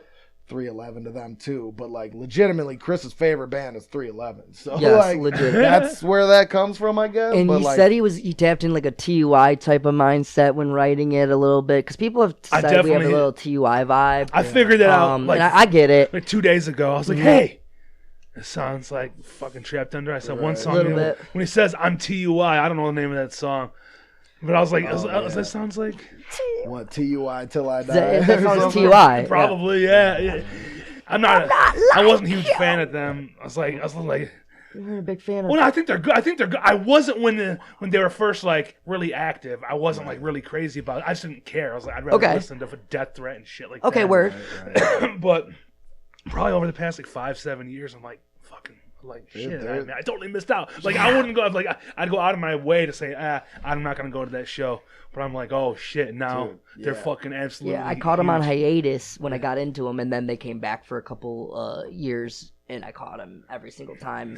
Traveled to see them. but like legendary, Cleveland. undeniable they're music. So, Yeah, yeah, now fuck. they're legendary undeniable. for Under, sure. one of my, they're like my They're favorite. not One of my done. favorite. They're gonna put out one more record for sure. They got to. Yeah, bro. Also, and their last you record might be kicked saying ass. something, I don't care. From what I heard. Oh shit. You're saying it, bro. All right.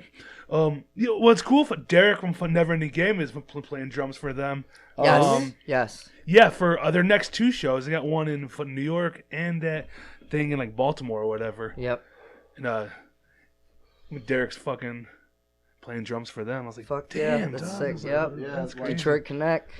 NEG has really like put Detroit on the map for sure. For real. Like over the years, let's be real, like who were the biggest Detroit hardcore bands that came out? It's like no disrespect to, of course, Annie Up and Smash and fucking all of that, but like since Cold as Life, there hasn't been like, no disrespect to Tyrant too, you know what I mean, shit like that, but like NEG Like is all-star like bands. yeah, Just like, say, we could right, just, like for they're real. big, Yeah, the yeah, whole country yeah. knows who they Right, fucking it's are. the fucking whole so world. sick. Yeah. Dude, Yeah. If you're into hardcore, you know who they are. Yeah, NEG, Right. like they Big props, put it, bro. They put Detroit They back put it on on. the map for sure. Fuck yeah. And they're fucking sick, bro. I fuck Yeah. with it. And they shouted us out on an interview, man. Shout out, big love, man. Fuck that was yeah. dope. Yeah. You didn't have to do that, and you shout big deal. Also, the homies, like, we're putting in the work, man. Like we're Yeah. all just rising up with each other. It's Fuck dope. yeah. Yeah, That's why I'm saying the scene is so tight. Like you said, there's no bullies in this shit. Yeah. NEG is so big they could bully us, but they, it's like, Yeah. dude, it's sick. It's like They still we're take all- it back to the roots and fucking keep it real. Like it's not. It's like if you think you're too cool when you're in hardcore, you got something wrong with Right, you, dude. right. We're all goofy grown. as hell. Right. Yeah, like, okay, you're really cool now. You're the coolest guy in hardcore. Good for you. Right. Yeah, go in the pit and try and dance. You're gonna look like a fool regardless. So. Yeah, exactly. Exactly. So it's cool. Everyone's Yeah, keeping fuck it yeah. tight, man. Hell yeah, Yeah, man. And I think on that note, that is just like also like just kind of, I would say, doubt its ethos almost is just like being goofy, silly, having fun, not taking ourselves seriously, hardcore. Man. You know what I mean? And we want to play with everyone. We I feel like our kind of style can kind of break through genre barriers here and there. Yep. You know what I mean? And I love that. I love also playing shows where there's not a fight during our set every time, because that's yeah. Like everyone's genuinely having fun, like front and back. I just want fun. You know what I mean? Yeah, that's all. Dude, we all got into this because I thought this shit was fun, bro. Like, I thought it, like, dude, people stage dive, like seeing Bane and people losing their shit, jumping off like the stage 3,000 times. Even like saw 4 today, and there's like 150 stage dives. Like, people are going nuts to hard ass riffs. Like, it's infectious, bro. So it's just cool to like everyone's just like enjoying it back to front. Everyone's But it's cool to have fucking those with like refresher bands too, because you know, you guys can be in the middle of a beatdown show. And then you bring some really good energy. Everyone's back to not being fucking Mr. Tough Guy. Right. You're jumping off stage, singing along, and just having a good time rather than people having to fucking shield their girlfriends from getting their fucking teeth knocked out. Right. Which that can happen, Doug. Bro. You look pretty wild at fucking Sweatfest for you guys. It looked pretty hard in the pit. Yeah, I've seen videos of it. Was really dope, oh, dude, Sweatfest popped off. But that shit was so sick. Before we go to that, I'll say that too. It's like you said, like kind of a breath of fresh air, a little bit. Our style, and I mean, that's like, you know, that's what we want it to be. You know what I mean? And there's not really a whole lot of bands like that in Detroit hardcore or in any local bands at all, really.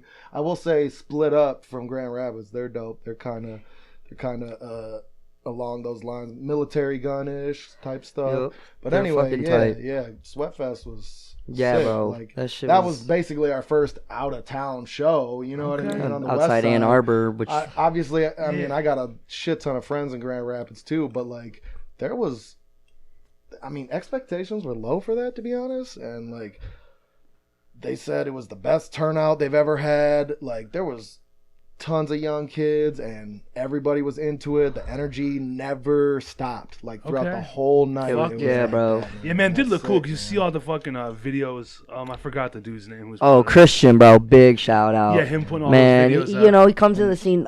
Just like also, how tight our scene is. We got like 3 motherfuckers video camera and doing, like just documenting that shit. It's so sick. Yeah, but also shout out Steve from Grand Rapids too. He was videotaping too. Yes. Okay. That's my dude. He's the West Side. Yeah, but I went last year. Enemy of God played, and for fucking MH Chaos and Antidote from fucking New York were like the three like the only bands that I went to see. But it was like, I thought it was gonna be cool. I had like high expectations for it. What was the turnout like? Oh, it wasn't that great. Like, it's like it was probably half as full as the videos I've seen. Yeah. So it was kind of like people were like spread out a little bit. And where was it at? In the same place. Skeletones. Yeah. Back when it was open back then. No, this was the last Sweatfest. Sweatfest. Okay. Because it was just after like COVID and shit, so there were like fucking vaccines. And word. Blah blah blah. So I think that probably had something to do with the turnout. But like even the area the place is in is kind of like sketchy, dude. Like there was like homeless people like stacked up on top of each other, like trying to keep warm. It was cold as fuck when we went. Yeah, I don't know why they call it Sweatfest in the middle of winter, but I don't know. Man, I was freezing dick. There's a dope dealer on the corner. People kept walking up to him, like we were smoking in the car, like right on the corner, like the main road right there, just like sitting there. And this guy just posted on the corner, people just walking up, fucking crackheads. I was like, this is insane. I was like, damn, we're downtown fucking Grand Rapids. It's bad down there. It is ugly out here. Like, it's bad down there. Yep. But it was cool. I mean, that fucking that guy's selling his shit. If I mind his own business, we mind our own business. You good? So just when you get the I think I messed up the roto. But yeah. The crackheads like staring through your window. No, you hit it. Like, why are you looking at me, making me uncomfortable? You know. All right. Fucking shit. So what do we got?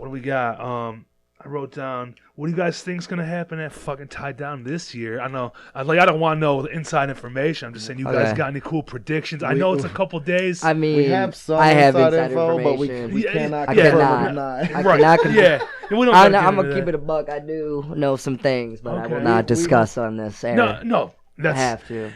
It's not expected. I don't want to talk about it. But what? So I'd say, let me talk to my lawyer about this. Sure. Yeah, let's talk to the band lawyer before we start talking about that. But expectations for us. It's gonna be so much bigger and better, man. Yeah, 2 man. days now. There's gonna be I think a pre-show, 2 after shows. Yeah. Each day there's an after show. I mean, it's gonna be much better. I think because it's 2 days too. Like obviously, I don't think it'll start at noon. You know what I mean? So I think that like last year that was a long ass day. It was a long Also, day. I played the show and then worked security, so I was on my feet the entire day. I couldn't a lot of friends were like going taking naps in their car, coming back. You know what I mean? I was just like, I had to be here at 10 a.m., load gear, and fucking not. You know what I mean? Anyway, I think I left early. I was like, I don't give a fuck about Fiddle Head. I'm out. I in front of the wrong dude, man. Ow. I know I was gonna hurt someone's feelings. It's all good, man. It's all good. I love that shit. Fiddlehead's all right, but shout out Pat Flynn. Man. Yeah. Go. You're for Half Heart, right? Yes. Yeah, man. So, Oh, like, yeah. I know people are like crazy about that, but I was like, Half Heart's all right. You know. I went to Boston. Well, we both did. We went to Boston for the Half Heart reunion. Yo. Oh, shit, you that guys shit was- did? Yeah, we went together. damn. I went to both shows, and it was phenomenal. In Boston, Bro, too. one step closer, open up for the inside one. Like That I said, shit was Half sick. Heart was one of the first hardcore bands like I fell in love with Yeah. early on, you know, especially during their fucking prime, you know. I remember seeing sitting around with homies in Louisiana watching the Have Heart last show DVD, you know. But so I never got to see them live. Me too. Because they broke up basically Same. when I got into them. So being able to go out there and see them, it was special, man. It was, especially in their hometown and shit, it was special. But yeah. I will say, like, I was super stoked to see Have Heart, but I got to see Down to Nothing too, and I fucking love that band, and that was badass. Like, Fuck yeah. that was I'd never seen them either, and Down to Nothing is Saw one of them the at the sickest- Ritz. one of the Yeah, sickest, I seen man. them twice, and it was fucking cool. Both times it was fucking cool. I seen them. Fuck, do you even remember the Modern Exchange? I wasn't here for that either. Okay, because I seen them there, dude, in Southgate, Michigan, fucking right. 2 miles away from here, just in a suburb. You know, and it was fucking sick. It was like I don't remember who else played. It was like Cast Aside and fucking some other band from. Damn it! I wish I remembered because I was excited for that show, and I didn't even know who Down to Nothing was at the time when they came. But I was like, I like that band. Then they came again, and they played at the Magic Stick with like Terror and some other bands, and to see them there in like a big show, it was fucking really cool. Fuck yeah. And I had a shirt. It was in these big block letters. It says, "Hanging out is what we do best" on the front. And it was my favorite. It was a long sleeve T-shirt. And it was, it said, "Hanging out is what we do best" from like top to bottom. And I was like, this is the best fucking shirt I ever had. And my stepmom stole it. She didn't even know nothing about hardcore. She's like, I just like the shirt. I seen her wearing it one day. I was like, what the fuck you wearing my shirt for? Yeah. She's like, I like what it says. Hell yeah. Hanging out is what we do I agree. best. I hang out. I'm a big chiller, man. Hell That's yeah. Forget what we were saying. Oh yeah, we were talking about Tied Down though. Oh yeah. I was saying that. Yeah, it was such a long day in my opinion. I feel like, I mean, maybe they're still gonna start it at noon, but I They're feel like 4 to it'd be 11 or 2 something, days, maybe. I think a 2 pre-show and days. after show. Yeah, no, like, they're gonna start it later. They're gonna do like 2 later days. Yeah, I feel like. And they're not gonna could be start. able to do that. Yeah, should they're be not able gonna to start do at that. noon, so it's gonna get more people in the doors, more bodies. Like Sure. it's gonna pop the fuck off. And Like it's gonna go nuts. Like I got high expectations. like insane. Like I'm once hoping, man, once they it got drops, connections, once man. it drops, them tickets gonna be flying, bro. People are I gonna be got coming mine. in. Woo! People are gonna be Christmas, coming in to something see it because it's a fucking stacked lineup from what I've little birdie's telling me. Yes. Dude, it's gonna Yes, be I can't dumb. fucking wait. Yeah. I just hope at least, you know, Yeah, dude. God's dude. hate fucking owes us one here. Oh, So, bro. Right? Fuckers, Man, better be on you that know. shit. They They owe better. us one. For What a real. letdown, Yup. dude. For real. I seen him at For LDB real. Fest, which was fucking awesome. Oh, yeah. But then I was like, I'm gonna see him again here. You know, Right. 15 minute Dude, drive. they I can see have God's to. hate. They have to do They it. owe us one. You fuckers. They do. I think they'll do us justice. I tried to. I inquired with Colin of that band. I forgot his last name, but Colin Young. yeah. Are you guys good on this? I'm straight on that. I'm good. About seeing for what it would take to get him got on a that. podcast too, or whatever. Yeah, the hard lore. Yeah, with Poison Tongues. Dude. No, not Poison Tongues. You're thinking of Twitching Tongues. Colin Young. Oh yeah, was yeah, my bad. Like, Detroit Hardcore. We high, yeah. Bro. No, Jim Davey. Yeah, he was the Colin Young was the singer of Twitching Tongues. Yes. Yeah, but I wasn't a fan of that. Yeah. I don't know what we're saying. Oh yeah, I knew I was gonna God's hate. Yup. God's hate has to show up.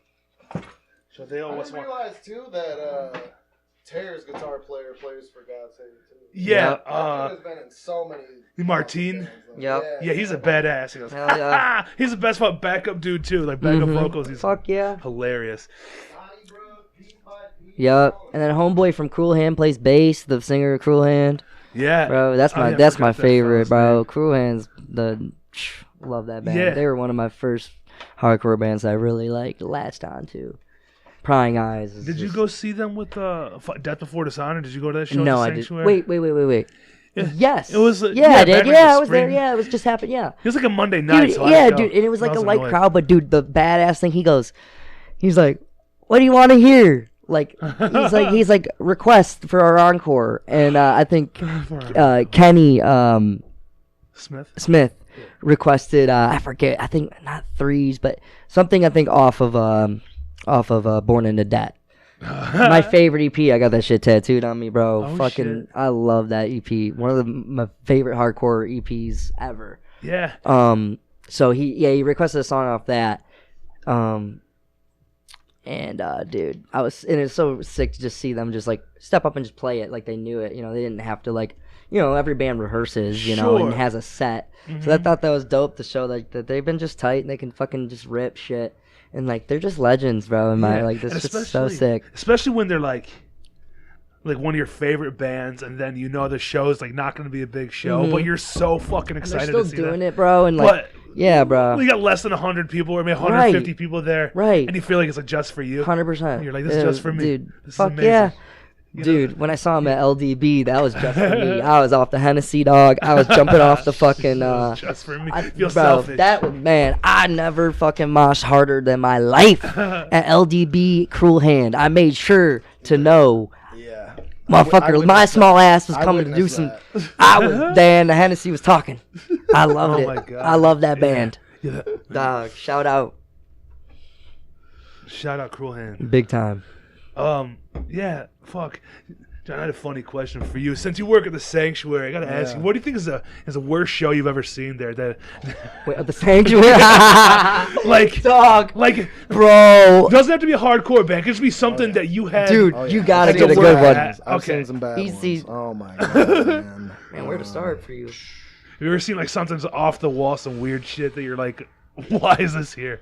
So there's this like outside promoter company, I think based out of Cleveland. Okay, you don't have to be disrespectful or nothing. No. We can laugh about I'm some not fucking naming fucked- no names because some wacky shows. Can't Yeah. remember the band names anyway, to be honest. But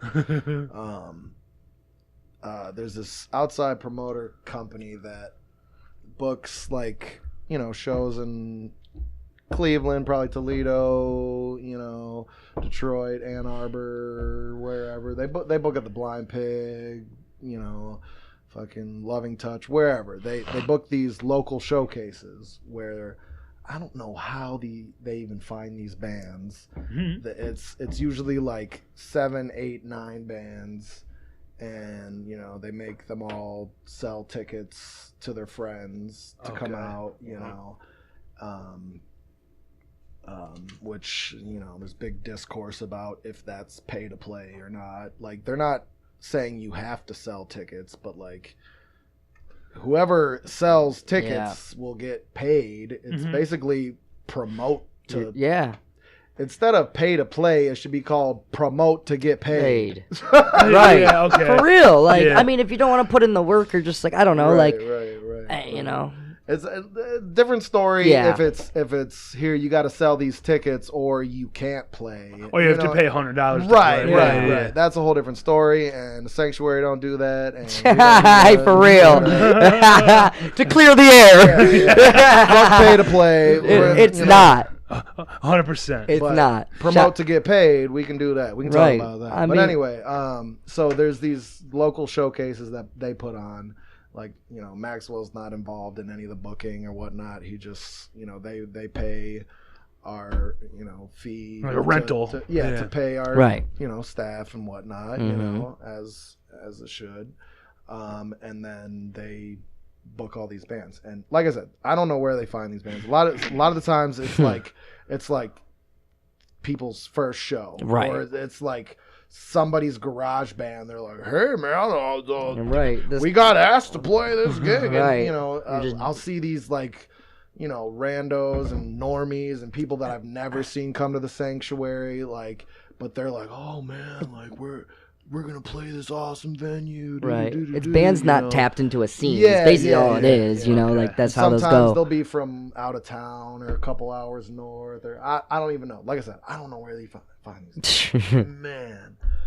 So the worst one actually happened like this month. Shit. And sorry about that. But the best band of the night was a Godsmack cover band. Bro. Yes. And he had a cop car.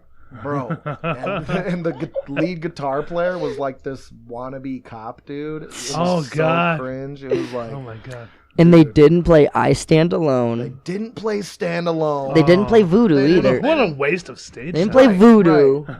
Right. But anyway, oh my God. And I'm not even like joking. Like the rest of the bands were just I couldn't even tell you some of the genres. Like these local showcases, they'll be like some, indie rock band, some pop punk band, some Godsmack cover band, some acoustic guy, some wannabe rock and roll, some. Then there was this one band, all the kids had to be like still in high school, 16, 17.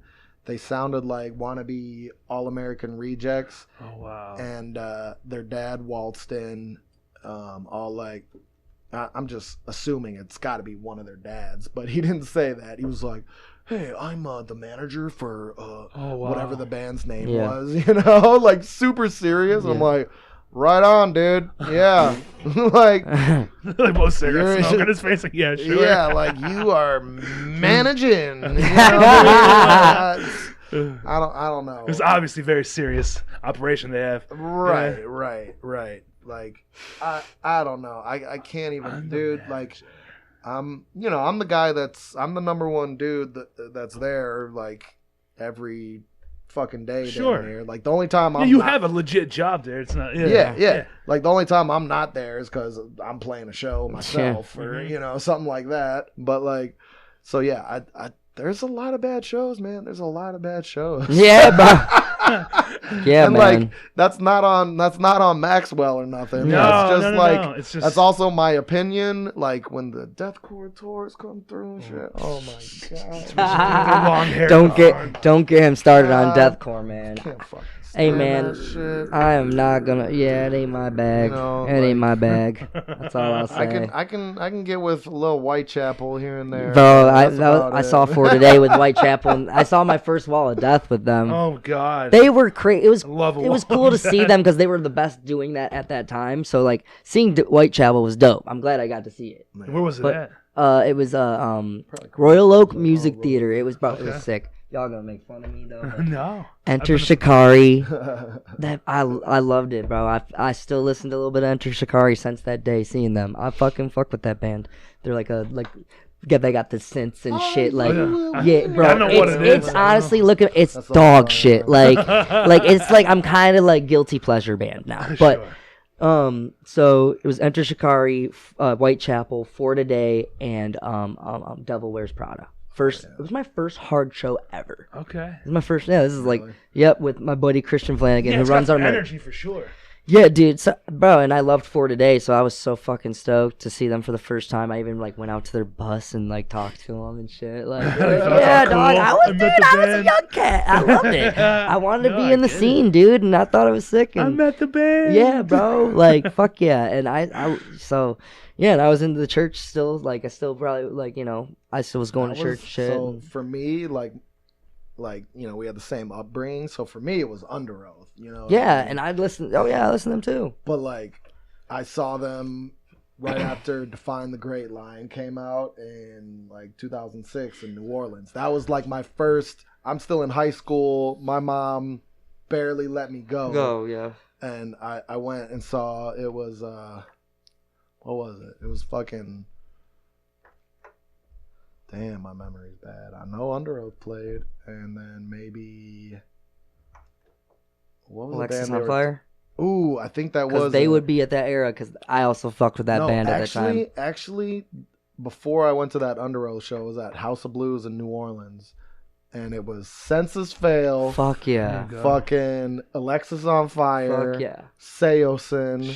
Fuck yeah. Fucking. Make me cry. This is when I like started getting into Right. art or shit. Like I did dabble into this shit for sure. Like. But then what was that Under Oath show at House of Blues? I can't even remember. I just remember I'd like fangirling over Aaron Gillespie as a 16-year-old like Christian swoop kid, Dude, that's how I was for like the pictures. Avenged Sevenfold though, because I really liked them. Shout out Wake of the Fallen, man. Okay, you know how I listened to Ride the Lightning on the way to school every day? Yeah. It was either that or Avenged Sevenfold, Waking the Fallen. I love What's that. the album with the bat, the black? Waking the Fallen. Yeah, bro. Right? Yeah, yeah. Waking the Fallen, right? It's like came out like 2003, I right? think so. Dude, I don't know. Yeah. So my brother showed me that record. Unholy and- Confessions Oh, on yeah. that or Well, whatever. It had Almost Easy on it. That's my favorite. Try not to lose you. Dude. Yeah, bro. That shit was hard. That record, I banged that shit going to school all the time on my iPod. I fucking love, dude. Eventually, that was, dude, some of the first harder shit too. I fucked with. I remember I seen Yeah, them dude. at... Almost hearing the song "Almost Easy" for the first time, and I drummed, so that's how I got into music too. I was a drummer. Okay. So I was always like, and Yeah, the drummer. 2003. Wake Three, Up right? Fallen, Yeah, so I thought, Wow. man, I'd love to see that record front to back, bro. That shit is so fucking hard and my sick, God. and like, that dude, so talented. He could sing his ass off. Yeah, bro. dude. I seen them at fucking Warped Tour when, like, I don't know what year it was. Like, they were big, but they weren't that big. So they played at, like, 11:30 It had to be a.m. like an earlier 2000s Warped Yeah, Tour. probably 04 or Yeah, probably yeah. 04, 05 because I was like kind of into like hardcore like a little bit, but they played pretty early. I remember they played and like the pit opened up, like people were like pushing and shit. I was like, let me swing on these motherfuckers, see how tough these kids are, because I was going to some like Detroit hardcore shows. I didn't know shit, and I remember. I just like swung back. I hit this kid. I went to high school with. He just had me right behind me. I didn't know he was at the show. He was like a jock. He was wearing like sunglasses, all cool and shit. I fucking swung back. I fucking broke his sunglasses.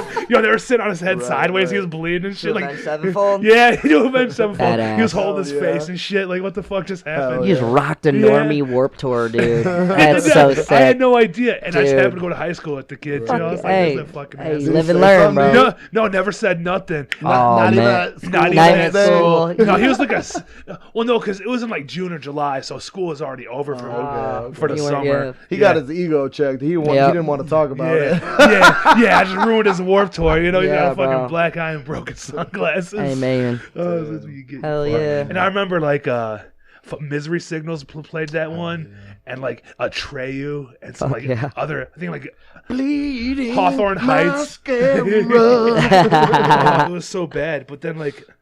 The Offspring played, and fucking the Transplants. Did you ever listen to the Transplants? A little didn't, bit. Travis Barker. Travis Barker Yep, drums yeah. for them for a bit. Yeah. L'Oreal commercial. Him. We all know it.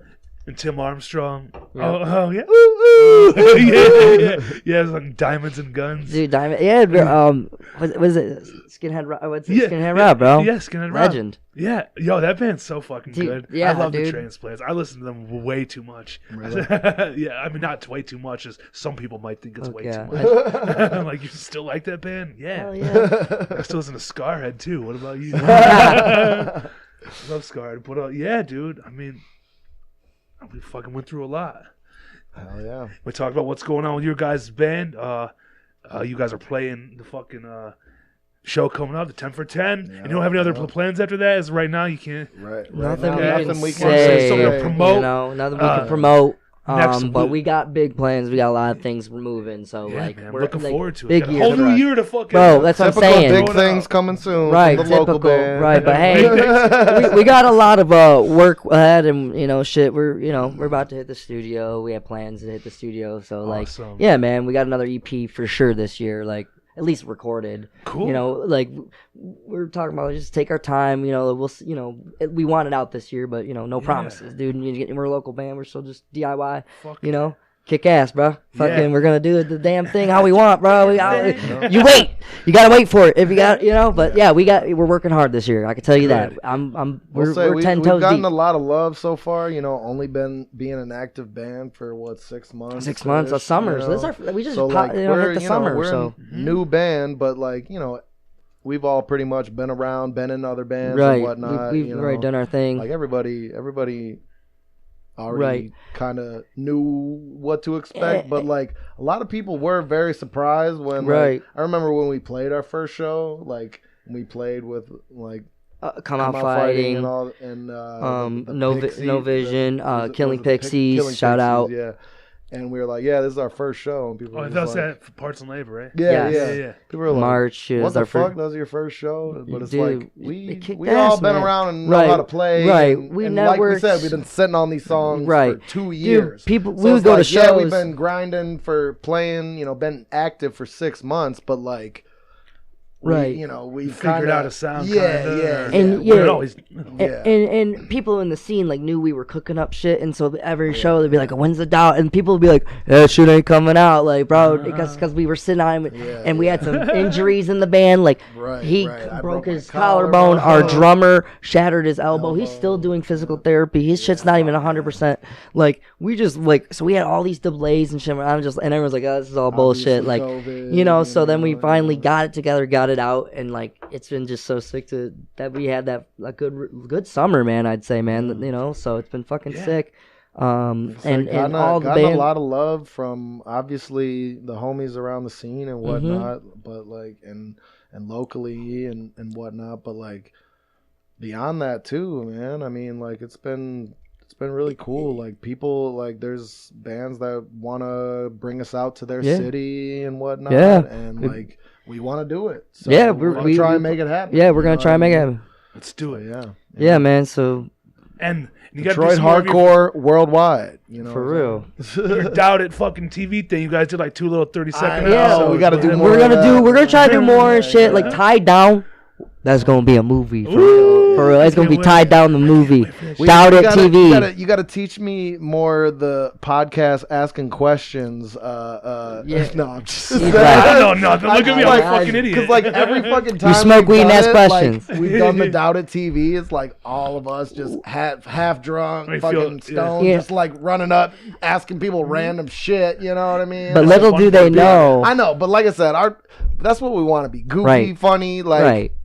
And it's just a cool way to document. It just reminds me like old MTV type shit. You see, with the bands, and wild shit, times. the shit when you would see on the TV. So I think it's just we want to I want to capture that essence of that shit. I have dreams for that shit. Loiter Squad. Be dope. Type yeah, shit, Loiter Squad type beat. Just fun. The just creator. Because I have we have written skits. We have written skits. I have them written down for ideas to do. So we'll eventually, hopefully, do it. All right. Well, you have Fuck to. You it. said it. We want to. It might happen. Right. But yeah, man, we got some. We're moving. We're active. Like I said, this is gonna be the first full year we got. So we hit a summer, dude. It's been fucking great, and all the no weird COVID shit. That's completely and it's all, dude. It's all fair game now. Now, the veil's open. Dude, now I think it's time to grind. And honestly, we have have another record in our back pocket too. Demoed. Okay. Yeah. But just kind of. Yeah, slow burn, baby. Slow burn. Yeah, just we want to make put out some singles and kind of sit on the record that we got for a bit and make sure it's perfect. Make sure it's perfect. Make sure it's what it's want. I mean, what we want. I can be a little man. analytical. But hey, overthinking on some of the shit. But we want to make sure we are putting out the best possible like version of our shit. You know, right? We got a lot of people waiting. So and yeah, man. Yeah, 100 people waiting. 100 people. Yes. But yeah, dude. We've been like, and we're all like. Really like best friends, man. So we're all just best friends together, like for real. Like, and I cannot say that most bands I don't think can say that. So it's like we are all best friends, hanging out, like trying to make music and just fuck around, bro. Like, and, you know, it's just been fun, dude. So like, you know, like that's truly what it is. We're in it because we love hardcore, and we are here because of hardcore. Too, you know, it's fucking like, oh shit, we're just having fun and. Yep. People are having fun with us. Hell yeah. That's it. Like, what more could you ask for? You know That's what I it. mean? It's more fun. Love it. More fun. At MJR. More fun, yeah. We'll fucking wrap it up. What Fuck is yeah. Fucking, What's more fun at MJR? Or no, come and have a party in Hollywood. It's more fun. And here we're closing out the Terror Zone podcast.